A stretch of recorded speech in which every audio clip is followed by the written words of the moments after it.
Welcome back to our channel mga kachoy, and for today's video ay nagkakatay po kami ng pato. At dahil birthday nga po ni Baby Adrian, happy 10th birthday Baby Adrian, ang aking uniko iho. Ayan nga si ate at kasing lamutak na rin ang dali na rin patong are, nakikibayani. Dito po sa probinsya namin ang kagandahan kapag mayroong mga okasyon, tulong-tulong kami.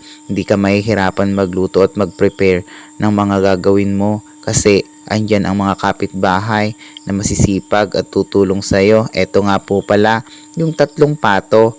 Ayan nga po pala at binalbagan na ni Kuyang Tadtarin. Siya na raw magbo-volunteer na magtadtad at akin daw siyang videohan para naman daw siya ay may ambag sa aking YouTube channel. Ayan, big loud out shoutout po sa lahat po ng walang sawang pagsuporta at panonood ng aking YouTube channel. Thank you po pala at big loud out shoutout po sa inyong lahat. Keep safe always. God bless. Maraming salamat po dahil po nandyan po kayo para suportahan ang aking YouTube channel. Ayan po at dali-dali na nga ni Kuyang binabalbagan are at tinatadtad na at nang maigi na raw na maluto na are at nang malasahan at nang mabilhan na raw ng gin bilog. Ayan. Ito nga po pala yung masarap dito sa pato. Gagataan mo at i-adobo. So ayan na nga. Labo-labo na nga si kuya ng paghihiwa. Ayan na nga at binabaklas na niya. Inaalis na niya yung bituka. Ayan, ganyan po ang pagkakatay ng pato. Talagang hustler na hustler si kuya. Talaga namang napakagaling niyang magkatay. Talagang bihasang bihasa. Binabaklas-baklas lang. Talaga namang napakalupit niyang magkatay. Kaya pala siya magbo-volunteer na magkatay Kasi alam na alam niya yung mga gagawin at proseso kung paano ang diskarte sa pagkakatay nitong pato. Eto na nga at isa kong ating maganda. Ayan, nakidawdaw na. Tinatagkal niya yung mga atay na nakadikit sa bituka. Winahuwalay na niya. At si kuya naman, labo-labo na ng pagtatadtad at hindi daw masyadong malalaki ang tadtad para daw medyo matipid sa pulutan. Ayan, ganyan lang po yung pagkakatadtad ni kuya. Simple lang, isang kurot, isang tagay, isang subo. At after 100 years matapos naman tadtarin ni kuya ang pato, ako naman ang dumali. Gumamit lamang ako ng asin. Ang tawag din ay pag-aalis ng lansa.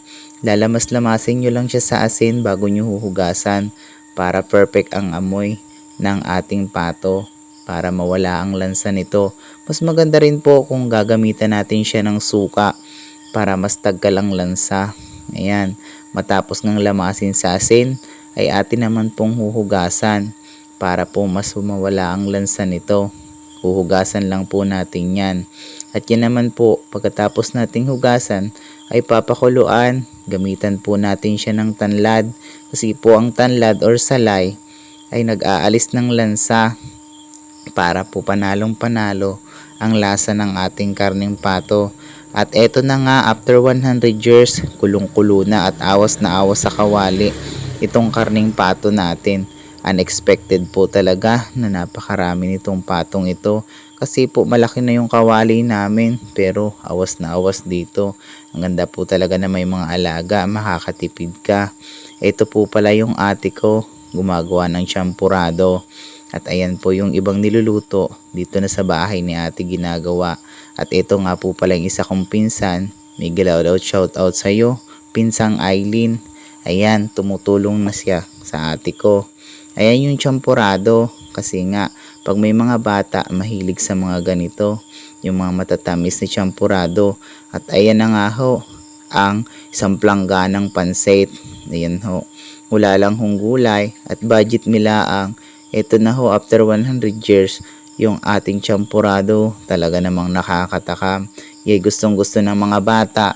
Ala, pinilahan na nga ng mga bata ang champurado ko. Ay napakabinta ng champurado ng ating pinsang si Aileen. Talaga namang ito na nga po pala at balikan natin ang ating pato. Di ko na po pala naipakita sa inyo. Nalagyan ko na po pala ito ng gata. Hinahalo-halo ko lang at iniintay kong maglatik or maglangis-langis. Ganyan lang po yung proseso. ng pagluluto ng pato at mamaya ay pwede na rin ihayin sa lamesa at gawing pulutan. Nagdagdag rin pala kami ng sopas para mas masarap at mas maganda at mas maraming kakainin ng mga bata. O, kain na kayo! Tita Big, di ka ba itong tawapay? O, nasa na yung mga bata? Kain na! Nangingi ng tawapay. Happy birthday to you! Happy birthday to you! Happy birthday! Happy birthday! Happy birthday to you! Isa pa! Happy birthday to you! Happy birthday to you! Happy birthday! Happy birthday! Happy birthday to you! Blow the candle! O, kain na! Blow the candle! May candle ba? Wala. Basta yun na yun. Sana all. Okay lang yun. Kain na kayo, kain na!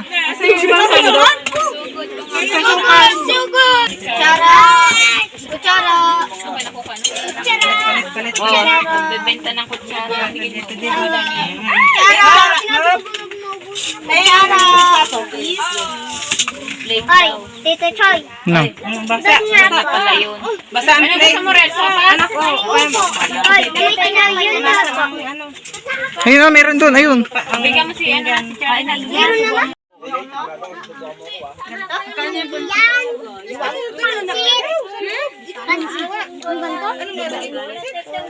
Ikaw.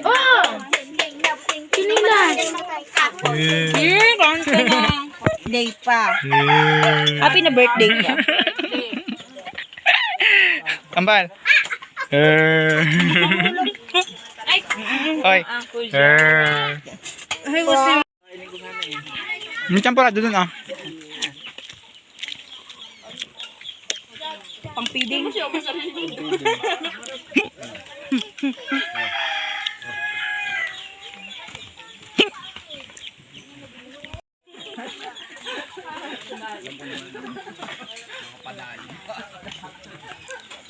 Uy, ganda.